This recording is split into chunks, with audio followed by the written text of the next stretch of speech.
संस्कृताई नमस्कार प्रिय विद्यार्थियों, स्वागत आपका अपने YouTube चैनल समर्पण संस्कृत क्लासेस पर। आई होप आप सभी स्वस्थ होंगे और अपना अच्छे से अध्ययन कर रहे होंगे।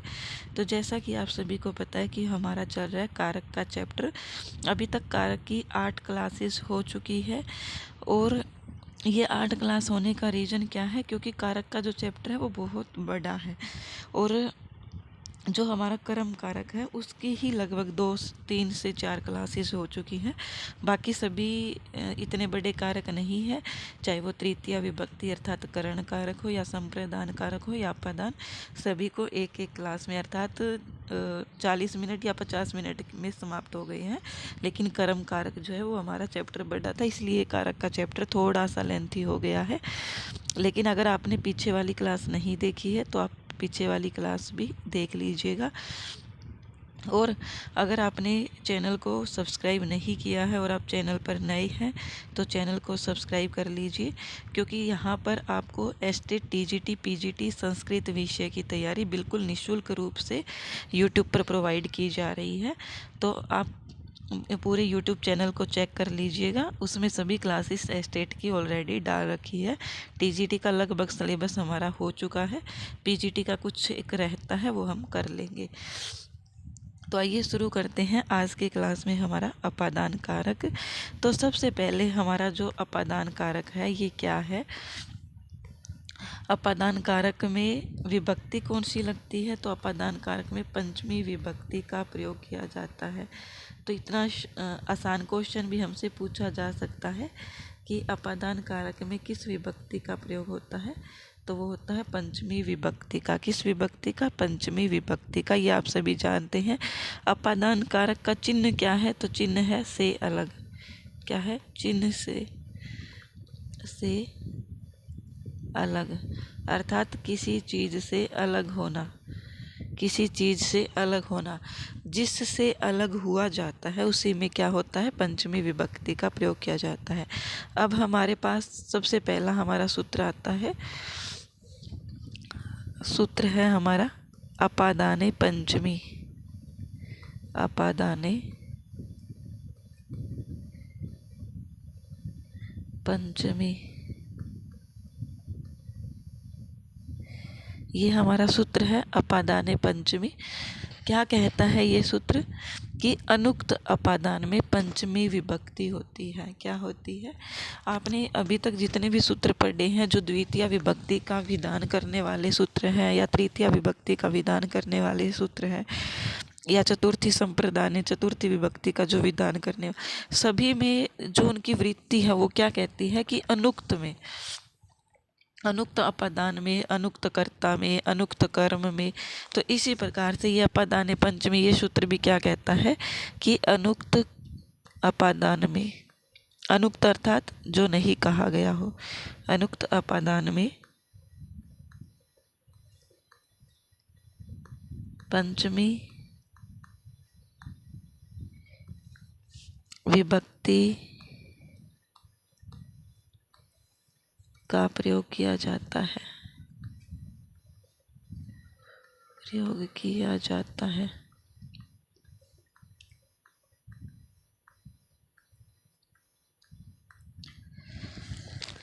क्या कहा गया है कि अनुक्त अपादान जो नहीं कहा गया है, इस प्रकार के अपादान में पंचमी विभक्ति का प्रयोग किया जाता है। आपको सिर्फ यही याद रखना है। फिर हमारे एक और सूत्र आता है, और ये जो सूत्र है ना अपादान पंचमी, ये क्या करता है? अपादान पंचमी जो सूत्र है,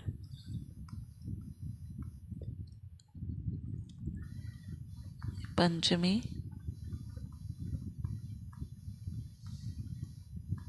ये सूत्र क्या करता है? पंचमी विभक्ति का विधान करता है। पंचमी विभक्ति का विधान, अर्थात ये सूत्र संज्ञा सूत्र नहीं है, पंचमी विभक्ति करने वाला सूत्र है। क्या है? पंचमी विभक्ति करने वाला सूत्र है।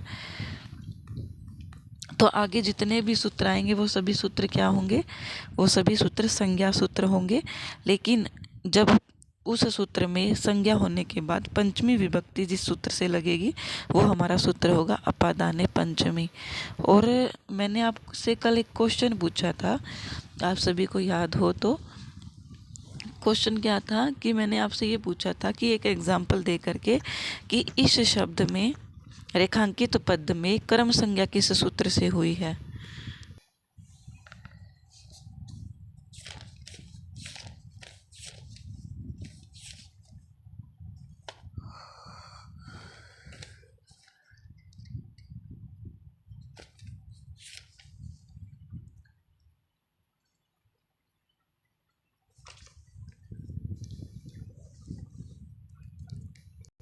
कर्तरी कर्णयों तृतीया, तो उसमें भी तृतीया शब्द साथ में दिया गया है। इसी प्रकार से संप्रदाने चतुर्थी, तो इसमें भी चतुर्थी साथ में दिया गया है। तो ये जहाँ पर भी आपको ये दिखे इसमें साथ में विभक्ति शब्द मेंशन किया गया है, वही हमारा विभक्ति करने वाला सूत्र होता है। बाकी सभी हमारे संज्ञा सूत्र होते हैं। और अगर संज्ञा सूत्र पूछ लिया जाए तो आपको धातु देखना है। धातु को देख करके आपको संज्ञा सूत्र का अनुमान हो जाएगा कि किस संज्ञा सूत्र से आपका ये जो क्वेश्चन है, ये उदाहरण है, ये पूछा गया है। मुझे नहीं लगता कि इतनी छोटी छोटी बातें भी आपको बताने की आवश्यकता पड़ रही है। चलिए आइए आगे हम करते हैं। आई होप आपको अपादाने पंचमी समझ में आ गया होगा। अब हम एक सूत्र आता है हमारा पंचमी विभक्ति का सूत्र, जो संज्ञा सूत्र है। क्या है संज्ञा सूत्र? ध्रुवम अपाए अपादानम। क्या नाम है? ध्रुवम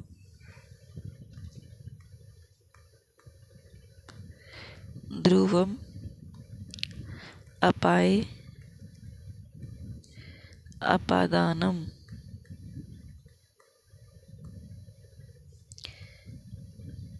तो ये हमारा क्या है? सूत्र है। इसको हम अलग अलग करते हैं। तो ध्रुवम, मैं के अंदर यहाँ पर ए जुड़ा हुआ है, तो अपाए और अपादानम।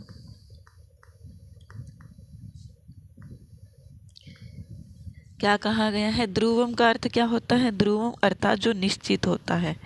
क्या है? जो निश्चित होता है।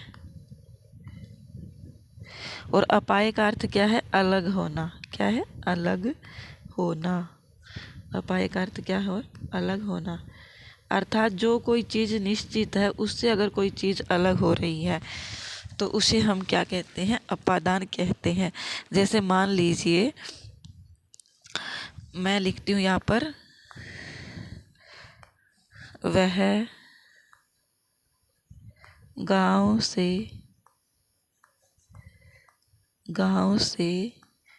आता है। वह गांव से आता है। तो यहाँ पर जो निश्चित है ध्रुव है। ध्रुवम क्या होता है? जो निश्चित होता है।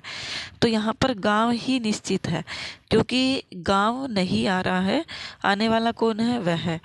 और गांव क्या है? वहीं पर स्थिर है और वो वहाँ से आ रहा है। तो यहाँ पर आने की जो क्रिया हो रही है ना, वो गांव से हो रही है। तो यहाँ पर अगर मैं गांव से आ रही हूँ, मान लीजिए मुझे गांव से शहर आना है, तो ये हमारा गांव हो गया। और मुझे शहर आना है, तो मैं यहाँ से चल करके इधर की तरफ जाऊंगी, शहर की तरफ।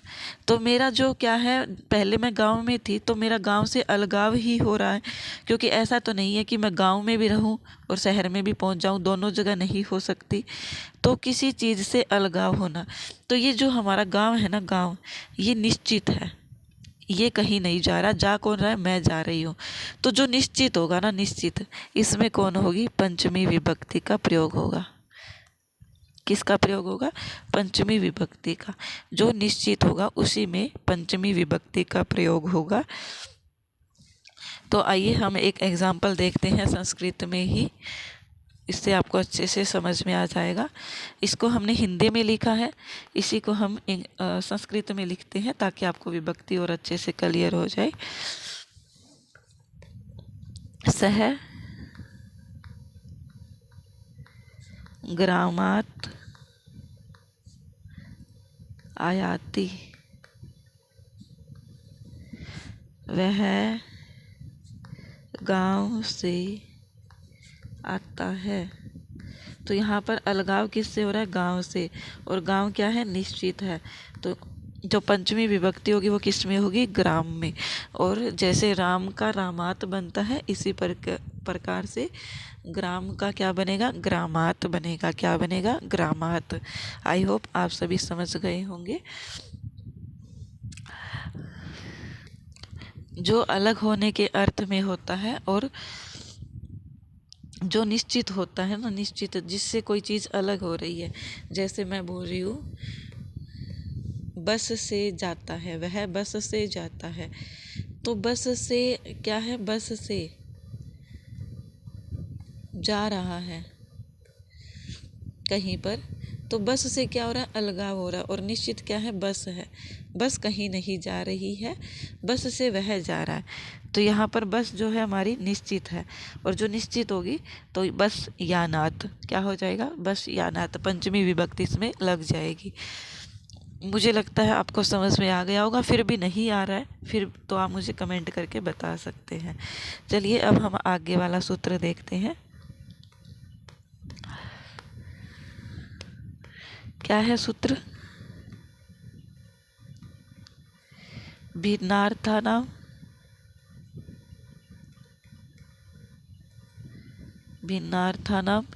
भय हेतु।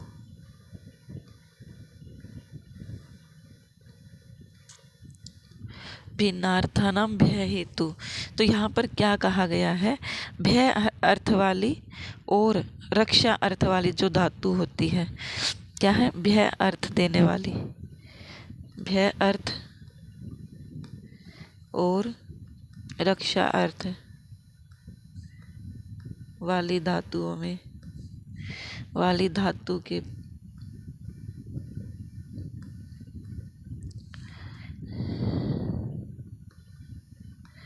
धातुओं के प्रयोग में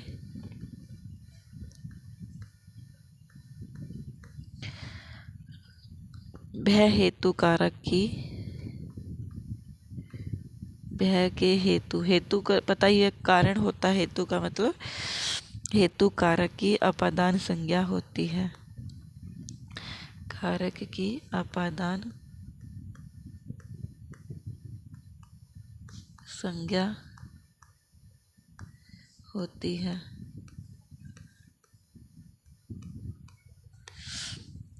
क्या कहा गया है? भिन्नार्थानां भय हेतु। जहाँ पर भी आपको भय हेतु या फिर रक्षा अर्थ वाली, भय अर्थ वाली या रक्षा अर्थ वाली धातु दिखाई दे, वहाँ पर आपको क्या करना है? पंचमी विभक्ति का प्रयोग करना है। और अपादान संज्ञा किससे होगी? किस सूत्र से होगी? भिन्नार्थानां भय हेतु हो। कैसे होगी? भिन्नार्थानां भय हेतु। तो मैं यहाँ पर उदाहरण लिख रही हूँ। उदाहरण क्या है? चोरात विभेति। इसकी हिंदी क्या है? चोर से डरता है। तो यहाँ पर भय का जो कारण है, भय का कारण क्या है? चोर है। अगर चोर ही ना होता तो क्या वो डरता? आप ये बताइए कि अगर चोर ही ना होता तो क्या वह व्यक्ति डरता?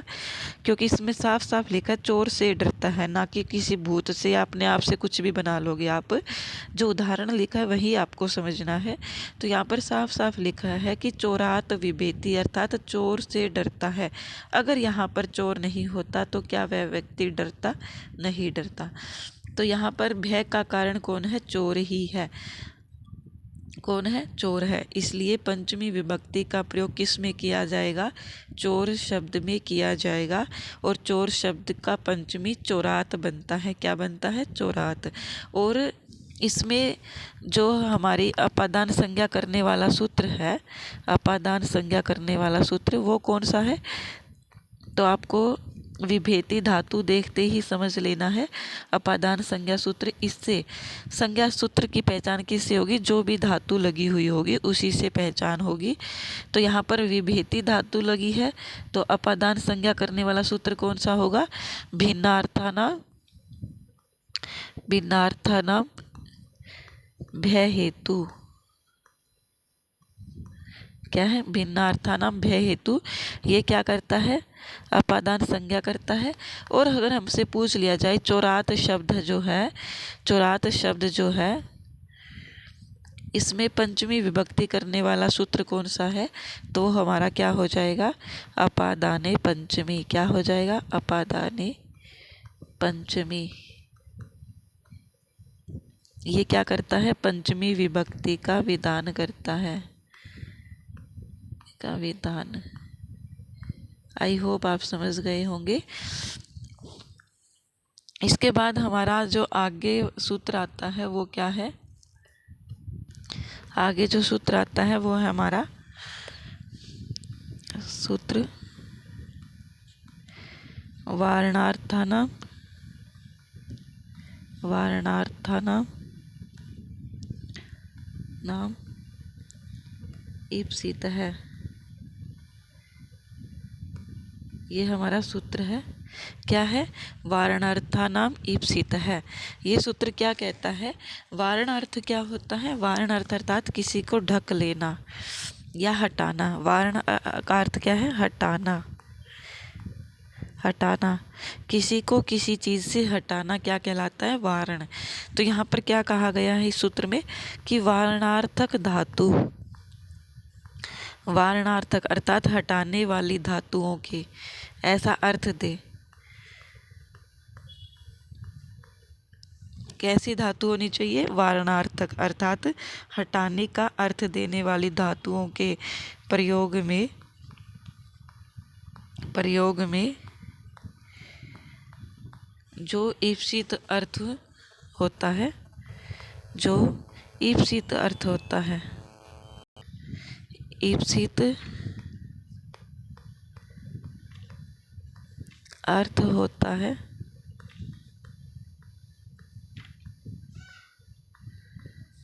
उसकी क्या होती है? उसकी अपादान संज्ञा होती है। क्या होती है? अपादान संज्ञा। क्या कहता है ये सूत्र कि किस प्रकार की धातु होनी चाहिए? जो वारणार्थक अर्थात हटाने का अर्थ देने वाली धातु के प्रयोग में जो ईप्सित, ईप्सित होता है प्रिय होता है, उसकी अपादान संज्ञा होती है। जैसे उदाहरण देखिए, उदाहरण है इसका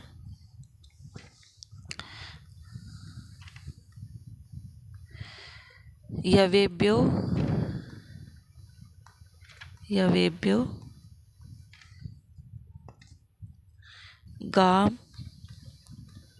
वारयति, यवेभ्यो गां वारयति। यव क्या होता है? यव होता है जो, जो के खेत से, गाम गाय को,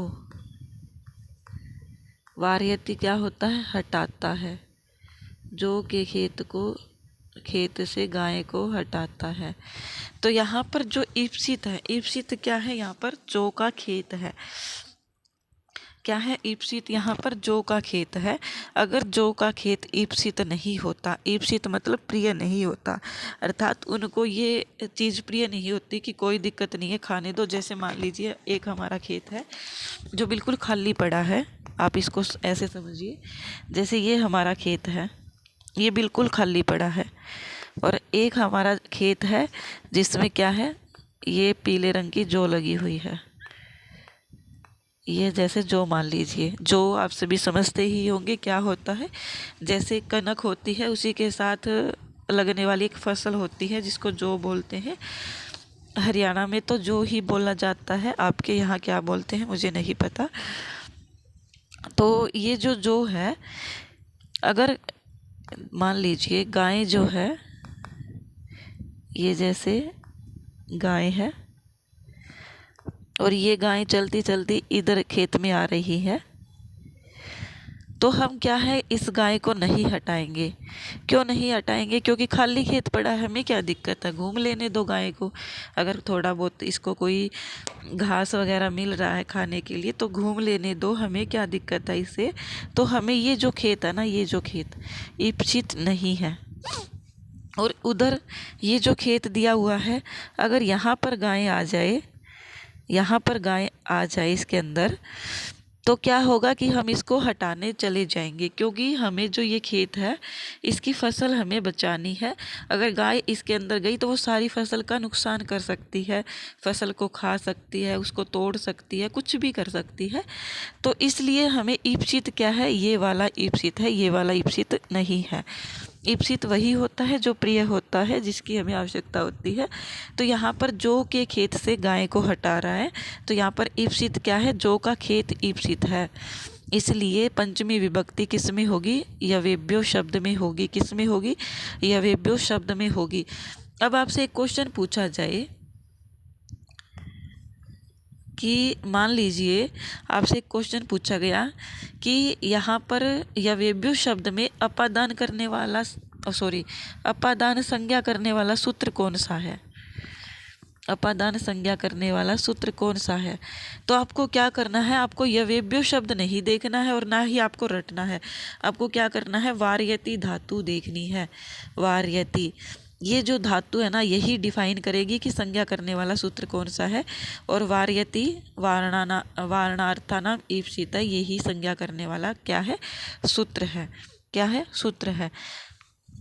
आई होप आप सभी समझ गए होंगे। तो आपको धातु को देखना है, अगर संज्ञा सूत्र का पता लगाना है तो जैसे ही आप धातु को देखोगे आपको पता लग जाएगा। अब आता है हमारा अगला सूत्र। आई होप ये आप समझ गए होंगे। सूत्र है अगला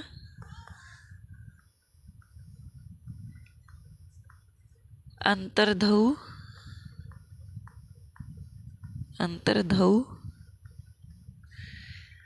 येन अदर्शनम इच्छति। अंतर्धौ येन अदर्शनम इच्छति, ये हमारा क्या है, सूत्र है। अंतर्धौ येन अदर्शनम इच्छति। तो यहाँ पर क्या कहा गया है, अदर्शनम अर्थात जिसको दर्शन नहीं देना चाहता। अदर्शनम क्या होता है, जिसको दर्शन नहीं देना चाहता या जिससे छिपना चाहता हो।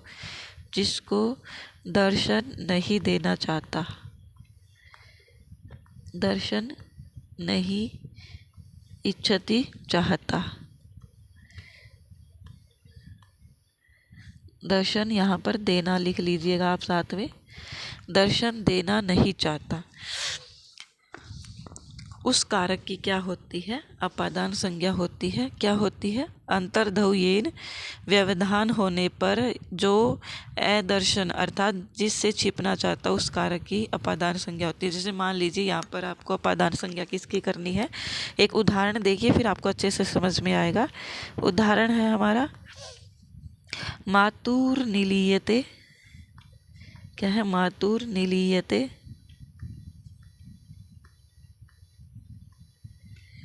कृष्ण है। तो यहाँ पर क्या है, कृष्ण जो है माता से छिपते हैं। कृष्ण क्या करते हैं, माता से छिपते हैं।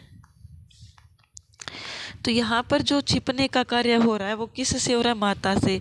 तो इसका मतलब है कि कृष्ण माता को ही दर्शन देना नहीं चाहता, अर्थात माता से ही छिप रहा है, उसी को दिखाई देना नहीं चाहता।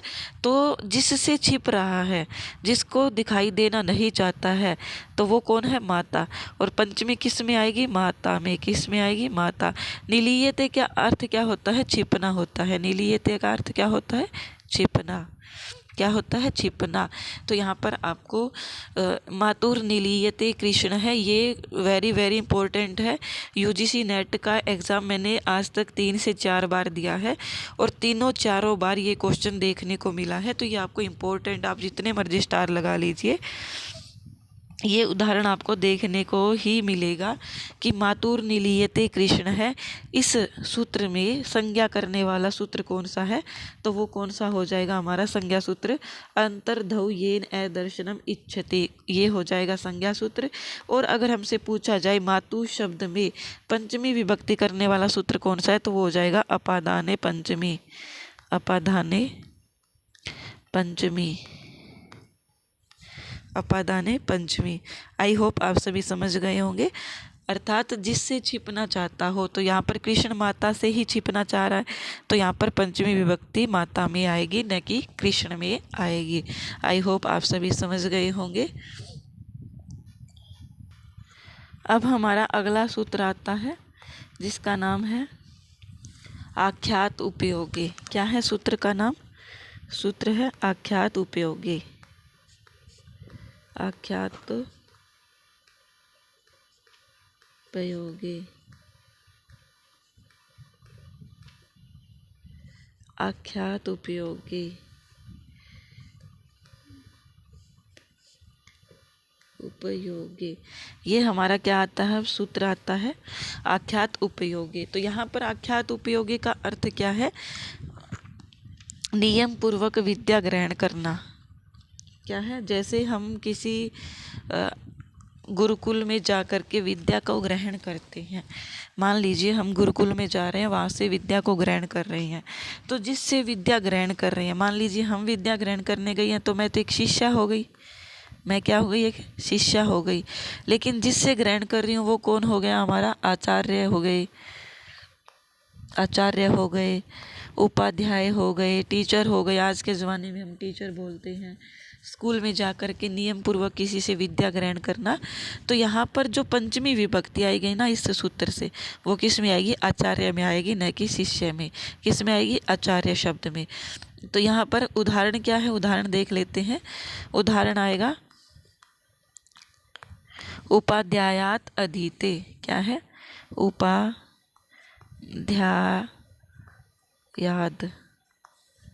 अधीते। अधीते का मतलब क्या होता है? अधीते का मतलब पढ़ना या अध्ययन करना। क्या होता है? पढ़ना या अध्ययन करना, अध्ययन करना। तो ये क्या हो जाएगा? उपाध्यायात, उपाध्याय से ही अध्ययन कर रहा है, तो यहाँ पर पंचमी किस में होगी? उपाध्याय में होगी, न कि शिष्य में होगी। तो आई होप आप सभी समझ गए होंगे। इस सूत्र में ज़्यादा कुछ डीपली नहीं है, सिर्फ आपको यही याद रखना है कि पंचमी विभक्ति किस में हो रही है और इसमें उपाध्यायाद शब्द में संज्ञा सूत्र करने वाला कौन सा है? तो ये है आख्यात उपयोगी। फिर आता है हमारा सूत्र जनि कर्तुः प्रकृति। वेरी वेरी इंपॉर्टेंट सूत्र है। जनि कर्तुः प्रकृति। क्या है? जनि कर्तुः प्रकृति। तो जनि कर्तुः क्या होता है? जायमान के हेतुभूत, अर्थात जो उत्पन्न करने का कारण होता है। जनि कर्तु क्या होता है? जो उत्पन्न करने का, उत्पन्न अर्थात पैदा करने का, पैदा करने का कारण होता है। कारण, पैदा करने का कारण होता है। उसमें क्या होती है? उस कारक की क्या होती है? कारक की अपादान संज्ञा होती है।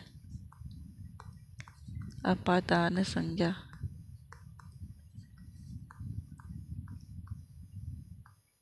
आई होप आप समझ गए होंगे क्या कहना चाह रहे हैं, कि जो उत्पन्न करने वाला या पैदा करने का कारण है उसमें क्या होती है? उसकी अपादान संज्ञा होती है। जैसे एक एग्जाम्पल देखिए। क्या हो गया? अच्छा ख़त्म ही होगी क्या? यहाँ पर कर लेते हैं हम।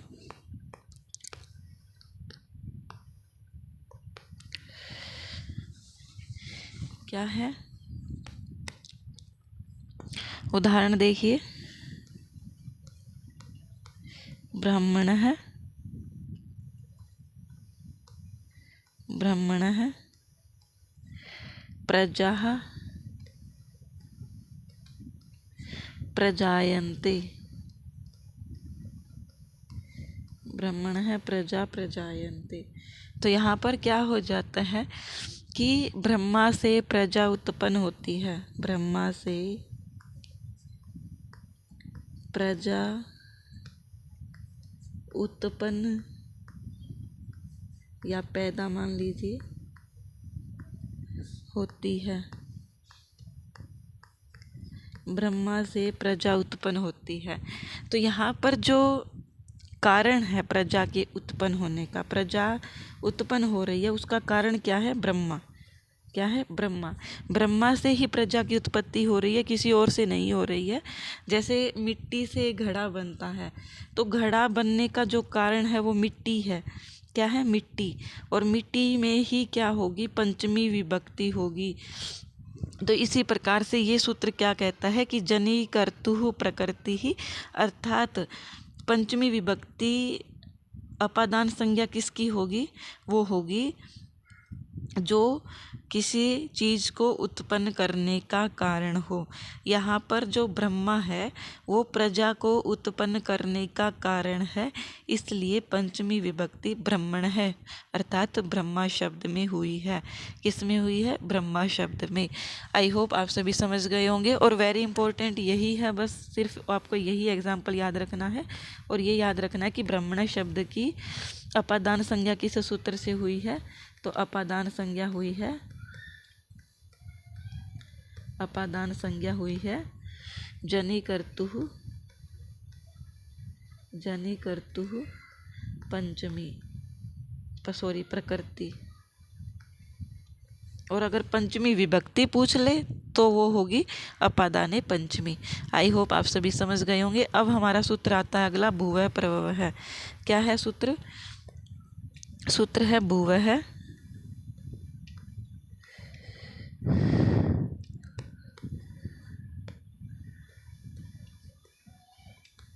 भुवः प्रभवः। ये हमारा क्या है? एक सूत्र है। ये क्या कहता है? भू धातु के कर्ता की अपादान संज्ञा होती है, अर्थात भू धातु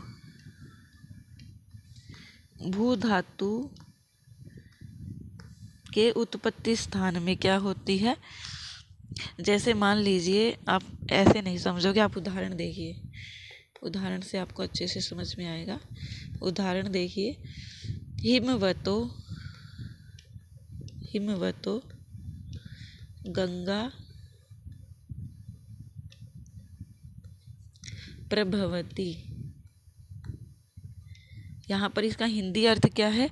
हिमवतो का अर्थ है हिमालय से, गंगा प्रभवती उत्पन्न होती है या निकलती है, कि हिमालय से गंगा उत्पन्न होती है। तो यहाँ पर जो अपादान संज्ञा हुई है वो किस में होगी? हिमवतो में होगी। किस में होगी? हिमवतो में। क्यों होगी? क्योंकि यहाँ पर ये जो प्रभवती है, ये भू धातु है, भू धातु है। और ये जो सूत्र है भुवः प्रभवः है, ये क्या कहता है कि भू धातु के कर्ता के उत्पत्ति स्थान, भू धातु का कर्ता क्या है? गंगा प्रभवती, गंगा निकल रही है तो कर्ता गंगा हो गई। और गंगा का उत्पत्ति स्थान क्या है? हिमालय। क्या है? हिमालय। तो यहाँ पर पंचमी विभक्ति हिमालय में होगी। किस में होगी? हिमालय में। जैसे समझिए, देखो यहाँ पर प्रभवती शब्द किस से बना है? भू धातु से। जैसे आपने सुना होगा, भवती भवतः भवन्ति, भवसी भवतः भवत, भवामि भवाव भवाम। तो इस प्रकार से यहाँ पर प्रभव शब्द भी लिखा हुआ है, तो प्रभव से प्रभवती बनता है। धातु दोनों में ही भू है, यहाँ पर भी भू है, यहाँ पर भी भू है, पर यहाँ पर प्र उपसर्ग पहले लगा दिया है। तो यहाँ पर जो प्रभवती शब्द बना है उसका कर्ता कौन है? प्रभवती का कर्ता हो जाएगा गंगा। कौन है? गंगा। और गंगा का उत्पत्ति स्थान कौन सा है? हिमालय। हिमालय क्या है? हिमालय। जैसे हम लोग पैदा हुए हैं तो हम लोग मम्मी की गर्भ से, माँ की गर्भ से पैदा हुए हैं, तो हमारा जो उत्पत्ति स्थान है वो क्या है? गर्भ, माँ का गर्भ। और यहाँ पर जो गंगा निकली है वो हिमालय से निकली है, तो गंगा का उत्पत्ति स्थान क्या हो जाए? हिमालय। और जो उत्पत्ति स्थान हो गया उसी की इस सूत्र से भुवः प्रभवः है, इस सूत्र से अपादान संज्ञा होकर के अपादाने पंचमी से पंचमी विभक्ति हो जाएगी। आई होप आप सभी समझ गए होंगे। चलिए, इस भुवः प्रभवः में सिर्फ एक ही उदाहरण है और आपको इस उदाहरण के चक्रों में नहीं पढ़ना है। चलिए आगे देखते हैं। अब हमारा एक सूत्र आता है जो पंचमी विभक्ति का लास्ट सूत्र है इम्पोर्टेंट, बाकी हमें नहीं पढ़ने हैं। क्या है सूत्र? सूत्र है पृथक विना नाना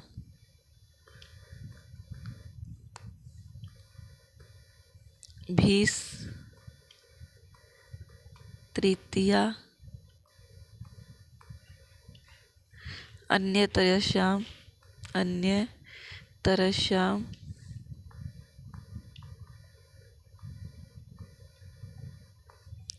पृथक विना नाना भीस तृतीया अन्यतरस्याम। तो ये जो सूत्र है ये क्या कहता है कि पृथक, पृथक शब्द में विना नाना इन तीनों शब्दों के योग में क्या है? तृतीया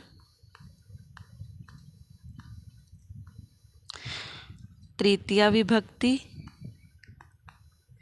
और पंचमी और द्वितीया विभक्ति, पंचमी व द्वितीया विभक्ति होगी। क्या होगी कि ये जो तीन शब्द दिए गए हैं, पृथक शब्द, विना शब्द और नाना शब्द, इन तीनों शब्दों के योग में तृतीया विभक्ति भी होगी, द्वितीया विभक्ति भी होगी और पंचमी विभक्ति भी होगी। क्या होगी? पंचमी विभक्ति भी होगी। तो यहाँ पर आपको एक अन्यतरस्याम शब्द देखने को मिल रहा है। अन्यतरस्याम, ये जो शब्द है ना मोस्ट इम्पोर्टेंट है। इस प्रकार के क्वेश्चन में पूछे गए हैं नेट के एग्ज़ाम में कि यहाँ पर अन्यतरस्याम से क्या ग्रहण किया गया है। तो यहाँ पर अन्यतरस्याम जो शब्द है इससे क्या ग्रहण किया गया है? इससे ग्रहण किया गया है पंचमी विभक्ति। क्या ग्रहण किया गया है? पंचमी विभक्ति। क्योंकि पृथक विना नाना ये सभी उपपद विभक्ति हमने द्वितीया विभक्ति में भी पढ़ी थी, तृतीया में भी पढ़ी थी, लेकिन यहाँ पर ये पंचमी विभक्ति में आई है। तृतीया यहाँ पर स्पेशल मेंशन ही करके दिया गया है। देखो बच्चों समझो इसको अच्छे से। ये जो हमारे पास उदाहरण है, यहाँ पर हमने पृथक शब्द पढ़ा, विना शब्द पढ़ा और नाना शब्द। ये तीनों शब्द जो है यहाँ पर तृतीया ऑलरेडी मेंशन करके दे रखा है। द्वितीय विभक्ति में हमने उपपद विभक्ति में ये सभी शब्द पढ़े हैं और अन्यतरस्याम से यहाँ पर क्या ग्रहण किया गया? पंचमी विभक्ति का ग्रहण किया गया है। तो क्वेश्चन में क्या पूछा जाएगा कि अन्यतरस्याम से किस चीज़ का ग्रहण किया गया, और फिर आपको विभक्ति दी जाएगी, द्वितीय विभक्ति, तृतीय विभक्ति, चतुर्थी या पंचमी। तो यहाँ पर आपको पता होना चाहिए कि पंचमी विभक्ति का ग्रहण किया जाता है, क्योंकि द्वितीय में हमने पहले पढ़ लिए हैं, तृतीय यहाँ पर मेंशन है और अन्यतरस्याम से पंचमी का ग्रहण किया गया है। अर्थात ये तीनों जो शब्द है इसके योग में तृतीया, द्वितीय और पंचमी तीनों विभक्तियों का प्रयोग किया जाता है। उदाहरण से समझिएगा, फिर आपको अच्छे से समझ में आएगा। क्या है उदाहरण? उदाहरण है पृथक रामेण रामाद रामम वा। इसी प्रकार से विना रामेण रामाद रामम वा।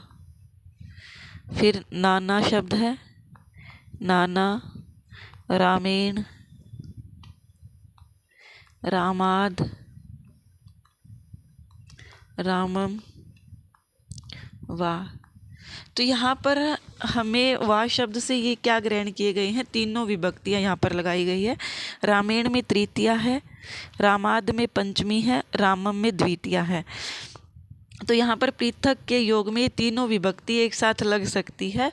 अगर आपको पृथक शब्द में ये याद है कि पृथक शब्द में सिर्फ और सिर्फ द्वितीया लगती है और आप एग्ज़ाम में आपको ये दे दिया जाए कि पृथक रामेण, तो यहाँ पर आपको ऐसा लगेगा कि ये गलत है, लेकिन गलत नहीं है, क्योंकि पृथक, वीणा और नाना इन तीनों शब्दों के योग में तीनों विभक्ति लगती है, दूसरी, तीसरी और पांचवी, ये तीनों विभक्ति लगती है। इसी प्रकार इसमें तो ये आई होप आप सभी समझ गए होंगे। क्लास को अधिक से अधिक शेयर कीजिएगा।